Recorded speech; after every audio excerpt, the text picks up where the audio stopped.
आदरणीय मेरे प्रिय दोस्तों, भक्तों और गुरु प्रेमियों, क्या आप जानते हैं कि गुरु ग्रंथ साहब का शुभारंभ कहाँ से होता है? दोस्तों, मैं आपको बताता हूँ। यह वृतांत सूक्ष्म वृतांत है, हार्डली 2-3 मिनट का होने वाला है। अतः आपसे विनती है कि बने रहिए इस वृतांत में, अंत तक मेरे साथ आपका भी परोपकार होगा। दोस्तों, गुरु ग्रंथ साहब का शुभारंभ साहब श्री गुरु नानक देव जी द्वारा रचित जपजी साहिब के पाठ से होता है। यह 38 पौड़ियों यानी कि पदों की एक उत्कृष्ट रचना है। इसमें 2 श्लोक आते हैं। जपजी साहब में सिख धर्म और दर्शन का सार तत्व निहित है। जपजी को गुरु ग्रंथ साहब में सर्वप्रथम स्थान दिया गया है। अमृत पान की दीक्षा के लिए अमृत तैयार करते समय पढ़ी जाने वाली 5 वाणियों में जपजी साहिब की वाणी सर्वप्रथम पढ़ी जाती है। दोस्तों, रचना के प्रारंभ में प्रभु के गुणों का बड़े सुंदर, सरल और संक्षिप्त रूप से वर्णन स्पष्ट रूप में किया गया है। दोस्तों, इसकी शुरुआत होती है, एक ओंकार सत्य नाम कर्ता पुरख निरपाओ निर्वैर अकाल मूरत अजूनी साहेबम गुर प्रसाद। अर्थात इन 2 लाइनों का मतलब है, ईश्वर एक है और वह सभी प्राणियों में समान रूप से व्याप्त है। उसका नाम सदा के लिए अटल है। वह इस सृष्टि का कर्ता है।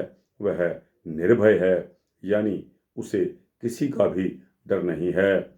उसका किसी के साथ वैर विरोध भी नहीं है। वह काल के बंधन से भी मुक्त है, यानी वह शाश्वत है और मौत उसे नहीं मार सकती। वह योनि अर्थात गर्भ में नहीं आता। वह स्वयंभू है और अपने ही खुद के प्रकाश से प्रकाशित होता है।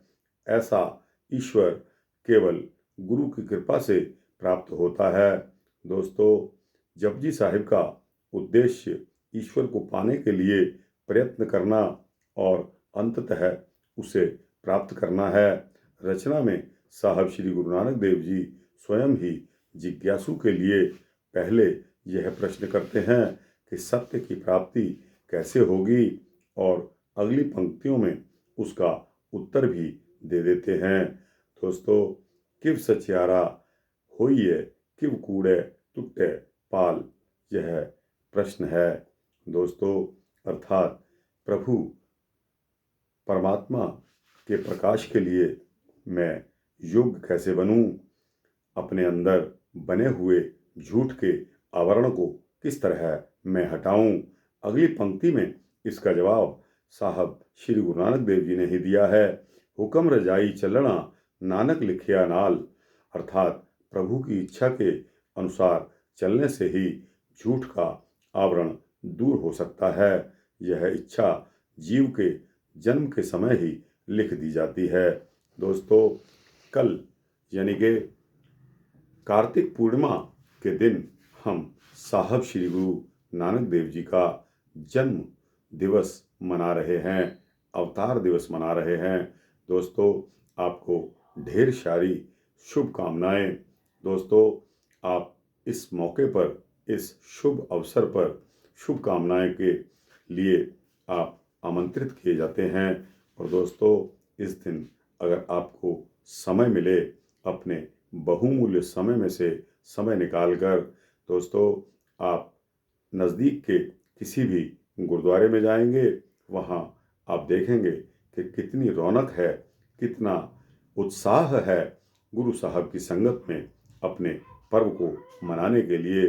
दोस्तों, आप गुरुद्वारे में दर्शन करिए और वहाँ लंगर छकिए, आपको परमात्मा सद्बुद्धि देगा।